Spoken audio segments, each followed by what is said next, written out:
Heureux de vous retrouver, mesdames, messieurs, bonsoir et bienvenue dans ce flash d'infos sur People TV.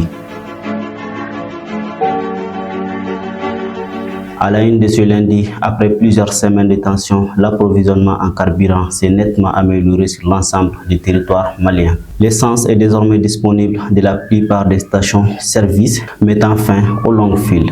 Les autorités assurent que des mesures de suivi sont maintenues pour garantir la stabilité du marché.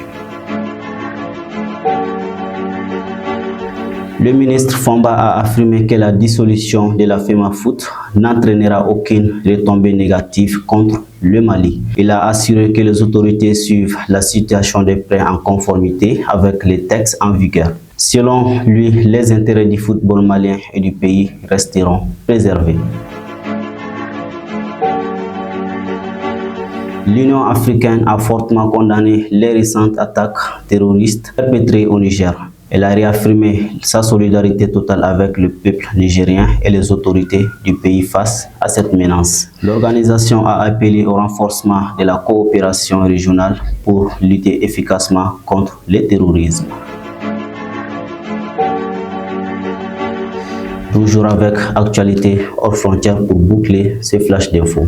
Après la condamnation de Mamadou Awa Gassama par la justice ivoirienne, la réaction officielle des autorités maliennes se fait toujours attendre. Cette absence de communication entretient les interrogations autour du traitement diplomatique en consulaire du dossier.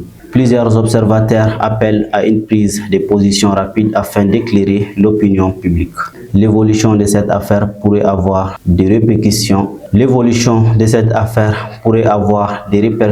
Sur les relations bilatérales entre les deux pays.